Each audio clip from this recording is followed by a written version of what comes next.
अध्याय 13। तारकासुर के सताए हुए देवताओं का श्री ब्रह्मा जी को अपनी कष्टदायक कथा का सुनाना, श्री ब्रह्मा जी का उन्हें देवी पार्वती के साथ भगवान शिव के विवाह के लिए उद्योग करने का आदेश देना, श्री ब्रह्मा जी के समझाने से तारकासुर का स्वर्ग को छोड़ना और देवताओं का वहां रहकर लक्ष्य सिद्धि के लिए प्रयत्नशील होना।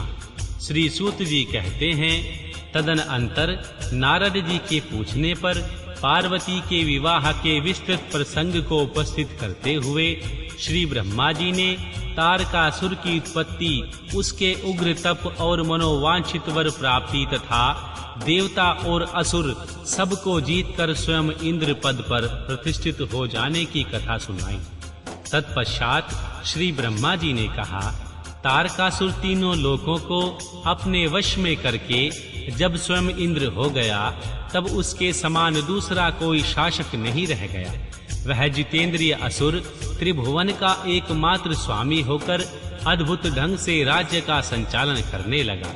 उसने समस्त देवताओं को निकालकर उनकी जगह दैत्य को स्थापित कर दिया और विद्याधर आदि देव योगियों को स्वयं अपने कर्म में लगाया। मुने, तदनंतर तारकासुर के सताए हुए इंद्र आदि संपूर्ण देवता अत्यंत व्याकुल हो और अनाथ होकर मेरी शरण में आए।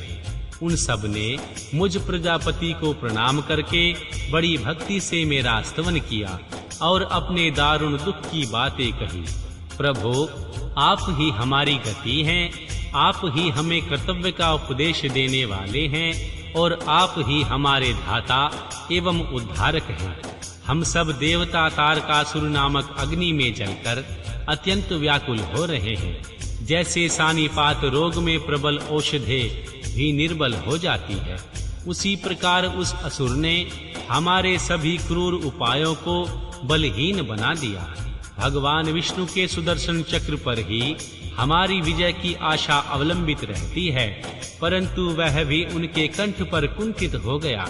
उनके गले में पड़कर वह ऐसा प्रतीत होने लगा मानो उस असुर को फूलों की माला पहनाई गई हो। मुने, देवताओं का यह कथन सुनकर मैंने उन सब से समयोचित बात कही। देवताओं, मेरे ही वरदान से दैत्य तारकासुर इतना बढ़ गया है, अतः मेरे हाथों ही उसका वध होना उचित नहीं होगा। जो जिससे पलकर बढ़ा हो, उसका उसी के द्वारा वध होना योग्य कार्य नहीं है। विष के वृक्ष को यदि स्वयं सींचकर बड़ा किया गया हो तो उसे स्वयं काटना अनुचित माना गया है। तुम लोगों का सारा कार्य करने के योग्य भगवान शंकर हैं, किंतु वे तुम्हारे कहने पर भी स्वयं उस असुर का सामना नहीं कर सकते। तारक दैत्य स्वयं अपने पाप से नष्ट होगा। जैसा उपदेश करता हूँ वैसा तुम कार्य करो। मेरे वर के प्रभाव से ना मैं तारकासुर का वध कर सकता हूँ और न भगवान विष्णु कर सकते हैं और न ही भगवान शंकर ही उसका वध कर सकते हैं। दूसरा कोई वीर पुरुष अथवा सारे देवता मिलकर भी उसे नहीं मार सकते। यह मैं सत्य कहता हूँ। देवताओं, यदि शिव जी के बीज से कोई पुत्र उत्पन्न हो तो वही तारक दैत्य का वध कर सकता है, दूसरा नहीं। सुर श्रेष्ठगण, इसके लिए जो उपाय हैं मैं तुम्हें बताता हूँ, उसे प्रयत्न पूर्वक करो। श्री महादेव जी की कृपा से वह उपाय अवश्य सिद्ध होगा। पूर्व काल में जिस दक्ष कन्या सती ने दक्ष के यज्ञ में अपने शरीर को त्याग दिया था, वही समय हिमालय पत्नी मेना के गर्भ से उत्पन्न हुई है। वह बात तुम्हें भी विदित ही है। महादेव जी उस कन्या का पानी ग्रहण अवश्य करेंगे। तथापि देवताओं, तुम स्वयं भी इसके लिए प्रयत्न करो। तुम अपने यत्न से ऐसा उद्योग करो जिससे मैना कुमारी पार्वती में भगवान शंकर अपने बीज का आधान कर सके। भगवान शंकर उद्धर्व रेता हैं, उनका बीज ऊपर की ओर उठा हुआ है। उनके बीज को प्रस्खलित करने में केवल पार्वती ही समर्थ है। दूसरी कोई अबला अपनी शक्ति से ऐसा नहीं कर सकती। गिरिराज की पुत्री वे देवी पार्वती इस समय युवा अवस्था में प्रवेश कर चुकी हैं। और हिमालय पर तपस्या में लगे हुए श्री महादेव जी की प्रतिदिन सेवा करती हैं। अपने पिता हिमवान के कहने से काली शिवा अपनी 2 सखियों के साथ ध्यान पारायण परमेश्वर शिव की साग्राह सेवा करती हैं। तीनों लोकों में सबसे अधिक सुंदरी देवी पार्वती भगवान शिव के सामने रहकर प्रतिदिन उनकी पूजा करती हैं, तथापि वे ध्यान मग्न होकर महेश्वर से मन से भी ध्यानहीन स्थिति में नहीं आते, अर्थात ध्यान भंग करके देवी पार्वती की ओर देखने का विचार भी मन में नहीं लाते। देवताओं, चंद्रशेखर शिव जिस प्रकार काली को अपनी भार्या बनाने की इच्छा करें, वैसी चेष्टा तुम लोग शीघ्र ही प्रयत्न पूर्वक करो। मैं उस दैत्य के स्थान पर जाकर तारकासुर को बुरे हाट से हटाने की चेष्टा करूंगा। अतः तुम सब लोग अपने स्थान को जाओ।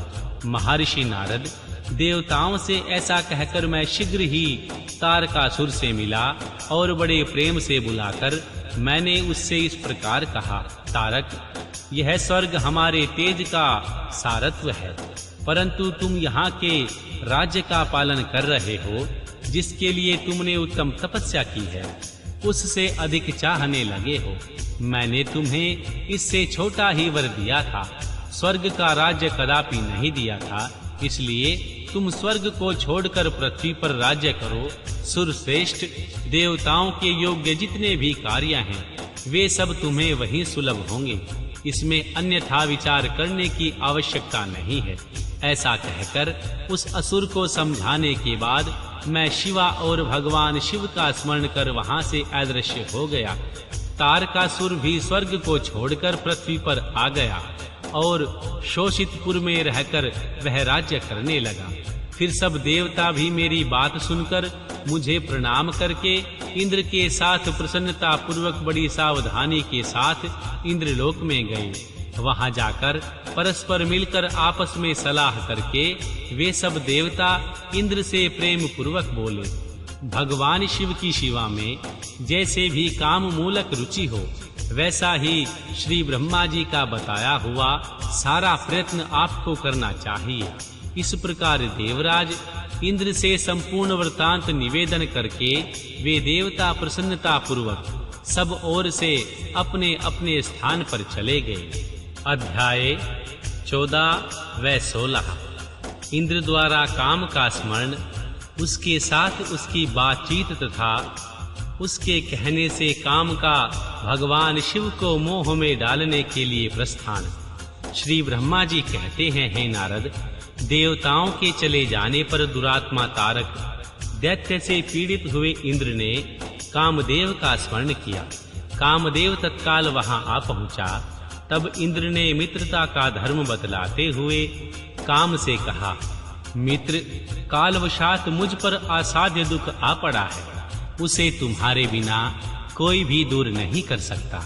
दाता की परीक्षा दुर्भिक्ष में, शूरवीर की परीक्षा रणभूमि में, मित्र की परीक्षा आपत्ति काल में तथा स्त्रियों के कुल की परीक्षा पति के असमर्थ हो जाने पर होती है। तात, संकट पड़ने पर विनय की परीक्षा होती है और परोक्ष में सत्य एवं उत्तम स्नेह की, अन्यथा नहीं। यह मैंने सच्ची बात कही है। मित्रवर, इस समय मुझ पर जो विपत्ति आई है उसका निवारण दूसरे किसी से नहीं हो सकता। अतः आज तुम्हारी परीक्षा हो जाएगी। यह कार्य केवल मेरा ही है और मुझे ही सुख देने वाला है, ऐसी बात नहीं, अपितु यह समस्त देवता आदि का कार्य है, इसमें संशय नहीं है। इंद्र की यह बात सुनकर कामदेव मुस्कुराया और प्रेम पूर्वक गंभीर वाणी में बोला। काम ने कहा, देवराज, आप ऐसी बात क्यों कह रहे हैं? मैं आपको उत्तर नहीं दे रहा हूँ, अवश्य निवेदन मात्र कर रहा हूँ। लोक में कौन उपकारी मित्र है और कौन बनावटी, यह स्वयं देखने की वस्तु है, कहने की बात नहीं। जो संकट के समय बहुत बातें करता है वह काम क्या करेगा। तथापि महाराज, मैं कुछ कहता हूँ, उसे ध्यान से सुनिए। मित्र, जो आपके इंद्रपद को छीनने के लिए दारुण तपस्या कर रहा है, आपके उस शत्रु को मैं सर्वथा तपस्या से भ्रष्ट कर दूंगा।